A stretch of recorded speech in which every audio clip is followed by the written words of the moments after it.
How is the stigma and reputation of the construction industry affecting the recruitment of the next generation of workers, especially for those who may see it as a deterrent to entering into construction? It's a big question, but what are your thoughts? The stigma to getting into construction, there's a force field that's really strong that presents a barrier for a lot of young people to come into construction. I say that from a perspective of, if I put myself in the shoes of those young people, when I was growing up, no clue about construction, not an idea what that meant, even as a career. Then I put myself into a recruiting manager or just someone who going to promote careers in construction at a careers fair for my company. And I have a lot of young girls that walk past, oh, you Turner and Townsend, what do you do? First time around, I go, well, we're a professional services company. First of all, that went over the head. Next, I'll say, oh, but we're in construction. Oh, the hard hats and boots, and that's where I got that from. Oh, that's not for me, sorry. So next try, I then have to break it down for them to understand my job. This is what I do for my job. I'm in project controls. I'm in project management. We look at how long does it take to build something? How much does it cost? Just breaking it down. What are the risks? Think about if you're doing an extension in your back garden. So I bring it to something that they can relate. And by the time I'm done, they go like, oh, that's not bad. And then I go like, but for what I do, I don't have to go to site every day. There are some people that are on site every day, but for my job, I do a lot of it behind the desk. Oh, now you're talking, I'm going to apply. So you change the narrative straight up by just breaking down how people can come into the industry. So I see it from a perspective of role modeling is powerful. We talked about story messaging, the branding.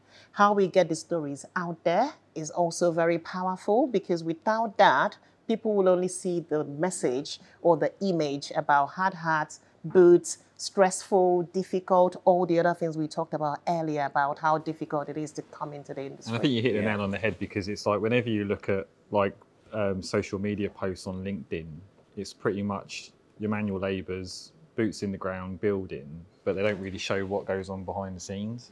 And I think for me, like looking at construction when I was younger, I was always thought low paid. And I'm not being disrespectful in any way. And it was almost like, no, I'm not interested, you know, so. And again, it was, you know, back in the day, you know, if you weren't academically, you know, good, let's say, that's the kind of routes they pushed you down. So if you were a girl, you'd go into hairdressing, or a secretary. If you're a boy, you go into construction. And that's changed, hasn't it? It's changed so much, like you said, you know, it's no longer a low paying job, you know, even your bricklayers and your carpenters, you know, can make up to £1,000 a week, which is a lot of money. Yeah, it is.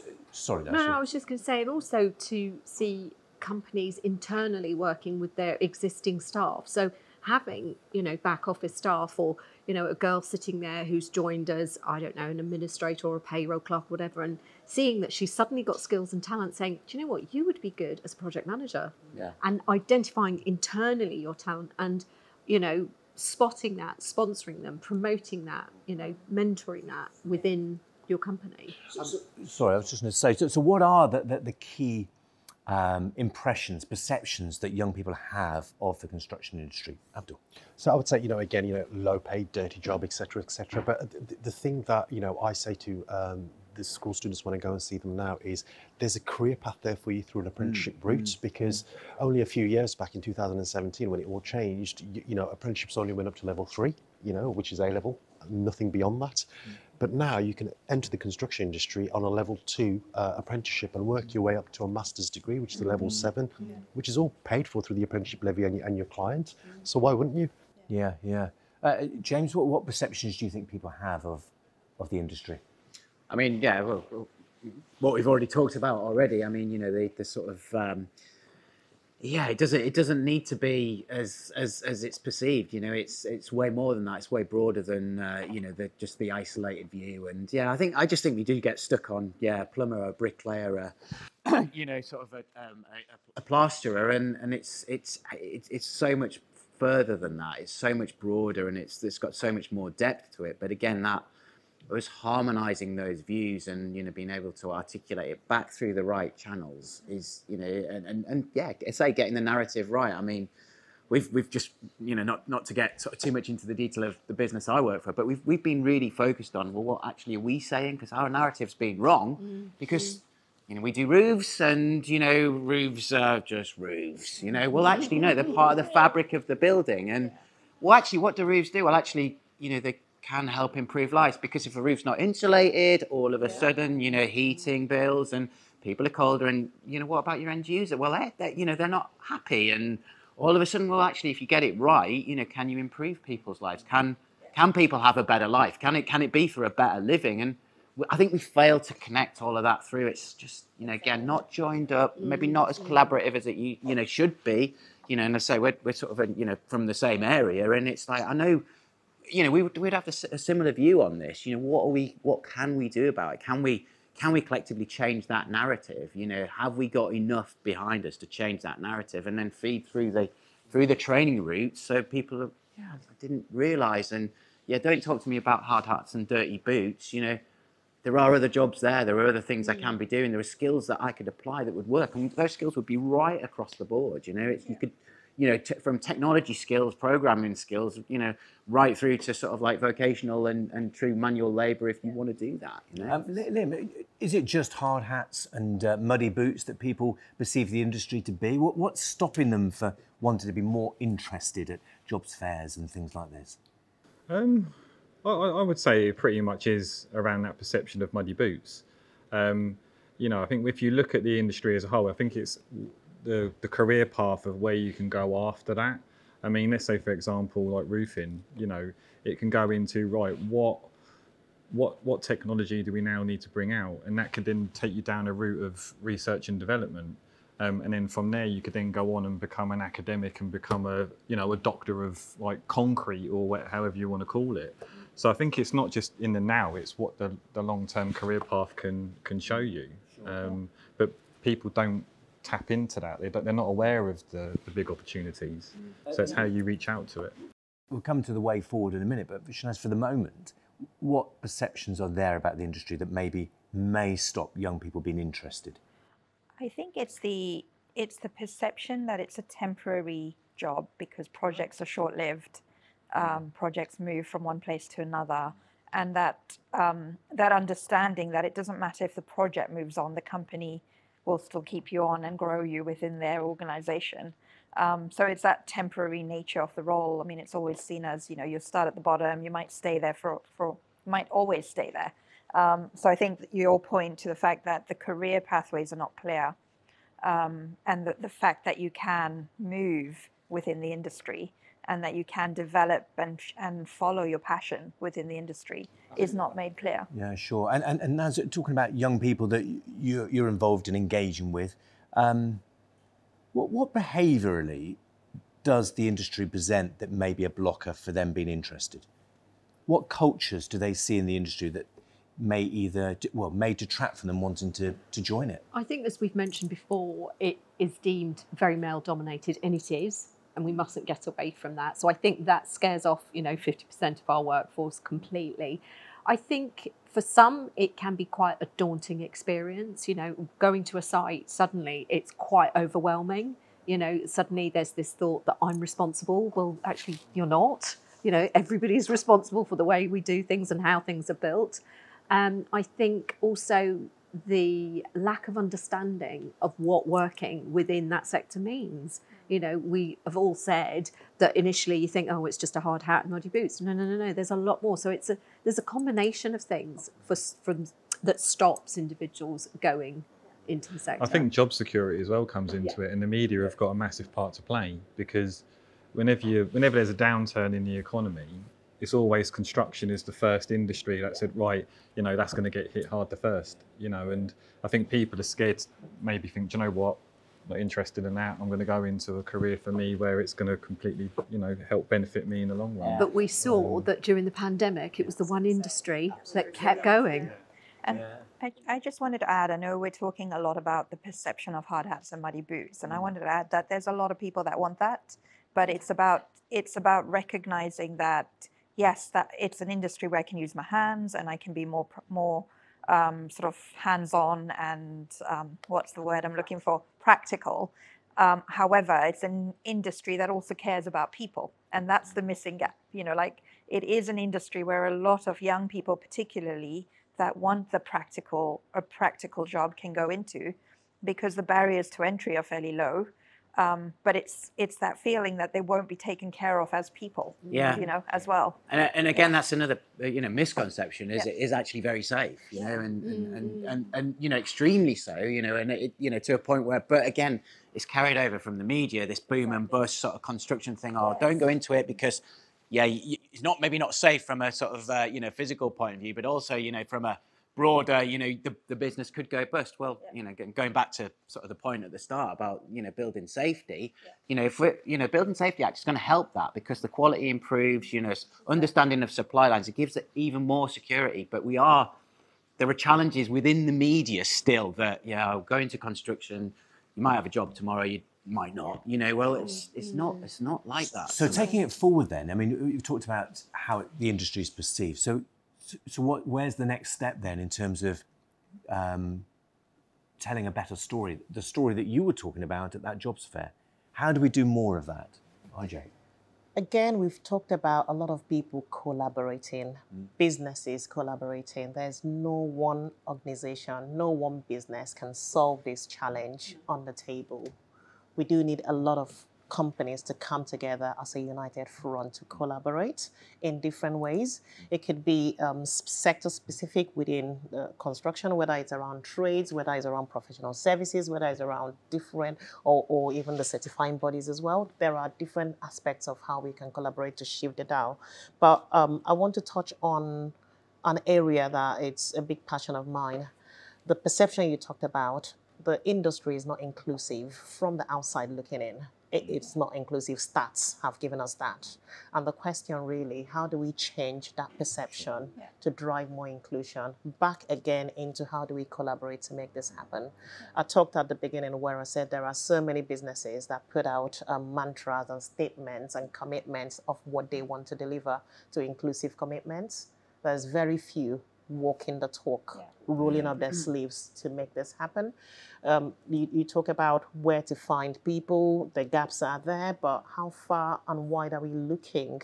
So with exit from the EU is giving us the opportunity to look into our homegrown talent, to look into communities where historically we possibly would have been lazy to look into. So again, that gives me hope that we can make strides on the inclusive commitments that as an industry we need to drive towards too. It's been real with that as well, you know, is that authenticity, like okay, let's back what we're saying we're going to do, not give people an excuse to just put something down on paper and say, we're sort of doing that, you know. Hey, can I ask the question to all of you really? When we talk about inclusivity, where are the gaps? Where are the gaps that the construction industry needs to do better in? I'd say you've got ethnic minorities, women, the hard to reach groups. So you talk about refugees, immigrants, ex-offenders, armed forces. And those are areas that they want to target that are hard to reach groups to bring in. But the gaps, I think, is that equal workforce. It's a diverse, inclusive, you know, that has equity.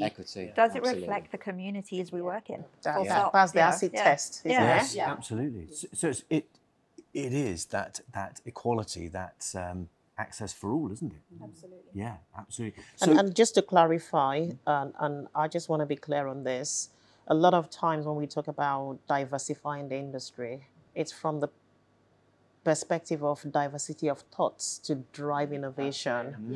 Because a lot of people get it mixed up with, we need this quota of women to come in, or this quota of ethnic minorities to come in, or this. It's not about that. It's how do we represent in the acid test the communities that we work in, so that we have diversity of thoughts to innovate through design, through project delivery, through procurement, through all the life cycle of a program or project. Sure, I can hear that. And to pick up then on your thoughts there, James, is that the authenticity that you're looking for, that actually it's the doing? I think it's I know that where we live. I mean, we live in a cosmopolitan place, and a fairly liberal, open-minded place. Probably, we're saying it now. They're probably the most diverse sort of city in the world. Probably, I would say. That authenticity should be reflected all the way through. I think that's when we truly get honest with it all. That's when it truly unlocks itself, because. There's so much range in there that it shouldn't be shut out. It should be let in. It should be open, and it should be connected. Again, it's things we've got to pick up. We've got to drive it. Shouldn't be left to others. And Liam, coming to you. I mean, you very much in terms of on the shop floor, that perspective. How does the industry change that? On the ground. I think it goes back to that education piece, and it's up to organisations having that part of their core values, and then reaching out and spreading that word, to the wider community. I think that's how I would perceive it at my end. But I also think it's having people with a passion in those positions as well. So people who believe in it, who will drive it. Like we were talking about earlier.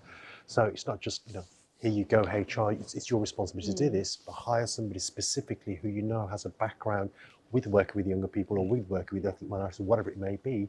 So I think that's what it is. Sometimes the passion is missing. And I would actually argue with that point to say that it's almost got to be something that is driven throughout the company, because what we often find is the passion is there, but it's not on site. And that doesn't help someone coming on. It has to be embedded. And I think also, in respect to the construction industry, what happens is the tier one companies have the projects, and then everybody who's doing the actual work are subcontractors. And what needs to happen is the tier one company will have the resource, the culture, and everything that they want for their own organisation. But how much of that are they actually giving to their subcontractors and helping them with it? So, they may pass on a target of apprentices, like, okay, you're going to be working on my site, so you have to take on 2 apprentices. But have they helped that subcontractor to say, right, this is where you get the apprentice from, this is what qualifications, these are the colleges, this is what a standard means, this is where you get your apprenticeship levy from. They don't give them that support and guidance, they just say you have to do it. Sure. And in terms of making that happen, Arjun, I want to come back to a point that you made earlier on, which was about the importance and value that leaders bring, and in training leaders. So how important are leaders in creating that openness of mind and that really, really dialing up that accessibility to all? Leadership is key to everything we're talking about here, because leaders in any business set the vision, they set the strategy, they set the direction of travel, and then it goes all the way down into the culture that they want the business to have. So it's crucial that you have leaders who buy into human leadership, inclusive human leadership. If you don't have that, and you have leaders who are more worried about the bottom line, that will reflect in everything. And I come back to the point you raised about employers having the accountability for this. What we find is that, because I work for a consultancy, I get the privilege to go into different client organizations. And what you find is that the employers that do this really well, it's not just a tick box. They would have metrics in how they go through their supply chain to ensure that they're living up to the social value commitments or inclusive commitments they put in the bid when they did the procurement exercise. So the procurement upfront will be a lot tougher in the sense of what do you bring into the table, not just that you can deliver this project or you can contribute in this way. So leadership is paramount as far as I'm concerned, and also putting the right measures in place to ensure that you're empowering and training the next generation of leaders. A lot of people step into leadership, whether it's in the trade sector, whether it's in professional services. People just walk into it. They've been there for a while. Someone left. They stepped into the job. And then one beautiful day, they sent on a leadership training or something. But there's sometimes you don't even get that in some organizations. We do have leadership training programs that we send people onto. And I remember when I stepped up from technical into leadership, and there was a big gap for me. And I looked up to my line manager to fill some of those gaps. And sometimes they haven't got all the time and availability to do that. And I remember one of the management training I went to that changed the game for me. And I also, when I also got a different line manager, he's still my mentor to today. And those sort of people that teach you practically how to lead.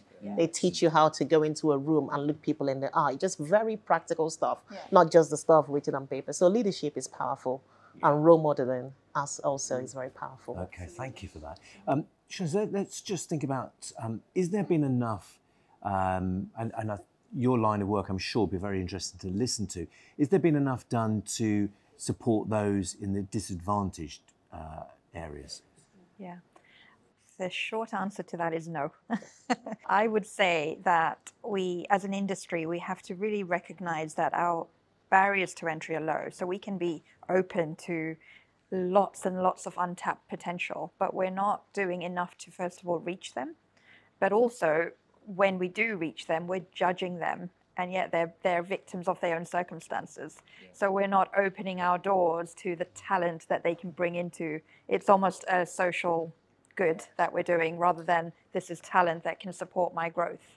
And I think that mind shift has to happen to see young people, the young people we work with, every single one that comes through, regardless of where their journey began, is an asset to any company they go into, and probably the most loyal asset you will have, because you've been that person to give them a chance to change their life, right? The construction industry has such a power to do that, but is not doing enough of that. And I think it is that recognition that there is an opportunity. It is the recognition that, a lot of us have the benefit of a network that can help us grow or help us get our first job. And young people that are marginalized don't have that network. And are we doing enough to reach them and actually hold their hand and say, we'll take you into an industry that has huge potential, because we know you can work hard, we know you can give us what we need, and we know we have a skills gap. But actually, we don't want you because we're seeing you as a tick box. We're seeing you as this is part of our social value, And I guess the big thing for me is within the industry, you talked about sustainability. We talk about it a lot. We talk about ESG, but how much is actually being done on the S? Very little is being done or measured on the S. It is very much to comply with planning rules or that sort of thing. So I think more focus on the S will drive more support for marginalized groups and this huge untapped potential that we have access to but are not doing enough to reach. Sure. And you told me before we started the story of how your organisation actually started, how the founder understood that and helped, if you like, close the loop with the people that she started working with. Do you want to, if you can, in a sentence or two, share that story? Because I think it's so remarkable. No, absolutely. So Youth Build was founded over 40 years ago in East Harlem, New York. And it was founded on the basis of our founder, Dorothy Stoneman, working with young people on the streets of East Harlem, and recognizing that because she loved them, she could help them into work. But they weren't staying in work because they were not approached with a very holistic sort of support, right? So all the barriers that they may have faced were not always addressed. So she said to them, she recognized a trend of them going into work, coming out of work, and being back in her programs, and sort of was like, what would you want us to do for you if we could do anything to support you? And they said, which is great for this roundtable here today, we'd actually like to rebuild these derelict buildings because we don't have safe homes, and these buildings are being taken over by the drug lords that rule our lives, right? So what Dorothy did then shaped who we are today. And to your point about leadership, she said, fine, that's a really great idea. Make it happen. I'm here to support you, but you lead on this because you're young people and you can lead, right? Whereas, when we talk about marginalized young people, how often do we believe in them? Yes. How often do we feel they can do it? Or how often are they told that you're no good for anything, go to construction, And that whole perception she changed in that one moment and said, you lead on it, I'll be here to support you. So she built the whole program around, I'll give you the skill, but you make it happen, right? So she built in construction training, got them to do the job through the training and skills they had developed. She could have easily brought a contractor in and made it happen. But, the whole idea around, I need to build resilience in you. You need to turn up every day because once you go in the job, I'm not there to hold your hand. So all these life skills that we're all talking about, are a greater part of our program than the actual practical skill, because the behaviors and attitudes of a young person and them actually taking responsibility for themselves and those around them is what makes the difference. And, you know, to answer your question, your initial question about are we doing enough, it's that recognition that it's much more than the practical skill that's taught at FE or across our training platform. It's not as much that as it is about looking at the holistic person and giving them all the support and mentoring and guidance that they need. A very powerful story, isn't it? Very powerful story. Thank you for the opportunity of sharing it. That's a pleasure, absolutely. But I think it's a remarkable story that has such a close correlation to what we've been talking about this afternoon. Absolutely wonderful. To sort of bring us to the end of this particular section, how can we make access to the industry easier and more accessible for younger people, you know, in the marketplace? How can we do that, Liam? I think it's more exposure within the education sector. Obviously, social media has got a big part to play in that, and the positives of what the construction industry can bring. And then also, you know, the help with other associations buying into that philosophy as well, and then spreading that message. But I think the education part of it has got a huge part to play to get people involved at an early age. And James, is it just about education, or is there more other things that we can be doing? I think we've got to be doing the right things. You know, it's got to be, it's got to be set up in a way that, you know, people want to engage. You know, engage with us as a, you know, as a sector. But I agree with Liam. I mean, it does start with education. It starts with, you know, us being open enough and sort of like, you know, trying to clear through the sort of like, you know, the smoke screen that people maybe have got a perception of construction, and give people a chance to show drive, you know, and commitment to moving things forward, rather than it being the, you know, oh, well, it's a default job. I know what, I'll go and be a brickie, you know, I'll go and, you know, sort of like be a plasterer, you know, it's like, it's just so much broader than that. But we've got to manage our part in that. And that is how people understand us as a sector. And that is through collaboration. It's through us working together and people seeing that, yeah, I've got drive and this is the right industry for me, you know. I want to apply that drive, not just stumble into it. Yeah. And RJ, you talked about that jobs fair and talking about your job and construction to those young people who are looking for work. But how do we make the route into the construction industry easier? Do we need to make it easier? Absolutely. We do need to make it easier. And I totally agree with education, awareness, media, but I believe that role modeling is powerful. We need to share stories about our careers in construction. We need to share our journeys so people can actually see and experience what it's like to have a day in the life of a woman in construction or a man in construction or a tradesperson. The more people understand what that very journey looks like. There are people that run their businesses now that started as a trade, which is the blessing and the benefit of construction, because you can start from nothing and run your business, or even start leading someone else's business in that sense and become a leader, a manager in that. So there are opportunities within there. We do need to make it accessible, but I believe in the power of role modeling and sharing our journeys, and careers in construction is one of the ways to do that. Yeah, thank you. Naz, what would you add? I think working with employers and for them to be, because at the moment, and it's difficult, you know, in an ideal world, we'd want them to be more proactive as opposed to reactive, because they're just reacting to their skill shortage. They're reacting to their staff shortages. So they're just like, we just need people through the door. But, you know, how do we work with employers, or how do employers work at being more proactive? How do they invest in their talent pool? What sort of things do we need to address with regards to apprenticeships? How do we support them more? Is it, you know, apprenticeships need to be more attractive? Does it need more funding? Because at the moment, you know, young people aren't looking at that as a route in. You know, it's just like, oh, let's go to university, or let's just get a job. It's like, no. Do you know what? This is a really attractive offer for you. You know, we look at how much we pay apprentices. You know, all of these areas are where we can work with employers, because that, I think, is probably a key, as well as working with education. you know, and the associations. I also think that we need to relook at the apprenticeship wage as well, especially with the cost of living nowadays, because the apprenticeship wage won't get anybody fired, especially if they're living on their own.